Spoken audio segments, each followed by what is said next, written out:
بسم اللہ الرحمن الرحیم۔ اس ویڈیو میں ہم سید الانبیاء تاجدار رسالت حضرت محمد مصطفیٰ صلی اللہ علیہ وآلہ وسلم اور ملکۃ العرب ام المومنین حضرت خدیجہ الکبریٰ سلام اللہ علیہا کی محبت اور عقیدت کی کچھ احادیث صحیح بخاری اور صحیح مسلم سے پیش کریں گے۔ وہ خدیجہ سلام اللہ علیہا جنہیں آقا علیہ السلام کی پہلی زوجہ ہونے کا شرف حاصل ہے، جنہوں نے اپنی پوری دولت اسلام کے لیے وقف کر دی، اور آقا علیہ السلام نے ان کی اور حضرت ابو طالب علیہ السلام کی وفات کے سال کو عام الحزن یعنی غم کا سال قرار دیا۔ تو چلتے ہیں احادیث کی ڈیٹیل کی طرف۔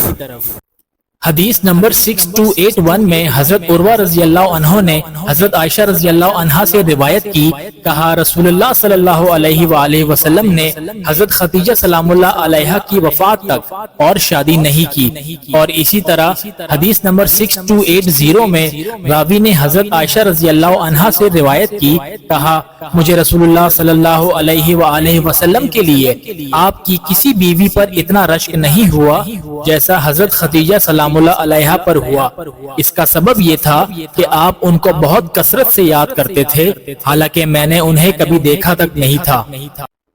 حدیث نمبر 6277 یہ حدیث بھی راوی نے حضرت عائشہ رضی اللہ عنہا سے روایت کی، کہا مجھے کبھی کسی خاتون پر ایسا رشک نہیں آتا تھا جیسا حضرت خدیجہ سلام اللہ علیہا پر آتا تھا، حالانکہ مجھ سے نکاح کرنے سے 3 سال قبل وہ فوت ہو چکی تھی، کیونکہ میں اکثر آپ علیہ السلام سے ان کا ذکر سنتی تھی۔ آپ کے رب عز و جل نے آپ کو یہ حکم دیا تھا کہ آپ ان کو جنت میں موتیوں کی شاخوں سے بنے ہوئے گھر کی بشارت دیں، اور بے شک آپ بکری ذبح کرتے پھر اس کے پارچوں کو ان کی سہیلیوں کی طرف بھیج دیتے۔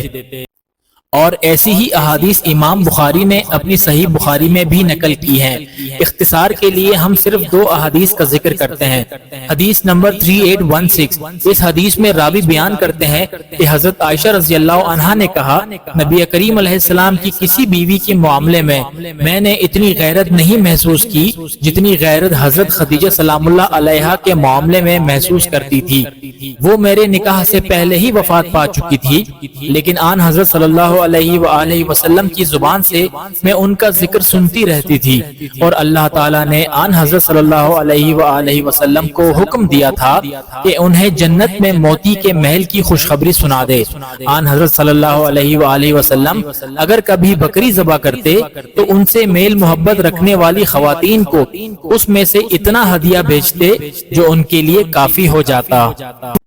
اور صحیح بخاری کی دوسری حدیث 3818 میں راوی بیان کرتے ہیں کہ حضرت عائشہ رضی اللہ عنہا نے بیان کیا کہ رسول کریم علیہ السلام کی تمام بیویوں میں جتنی غیرت مجھے حضرت خدیجہ سلام اللہ علیہا سے آتی تھی اتنی کسی اور سے نہیں آتی تھی، حالانکہ انہیں میں نے دیکھا بھی نہیں تھا، لیکن آن حضرت صلی اللہ علیہ وآلہ وسلم ان کا ذکر بکثرت فرمایا کرتے تھے، اور اگر کوئی بکری ذبح کرتے تو اس کے ٹکڑے کر کے حضرت خدیجہ سلام اللہ علیہا کی ملنے والیوں کو بھیجتے تھے۔ میں نے اکثر حضور علیہ السلام سے کہا جیسے دنیا میں حضرت خدیجہ سلام اللہ علیہا کے سوا کوئی عورت ہے ہی نہیں۔ اس پر آپ علیہ السلام فرماتے کہ وہ ایسی تھی اور ایسی تھی اور ان سے میری اولاد ہے۔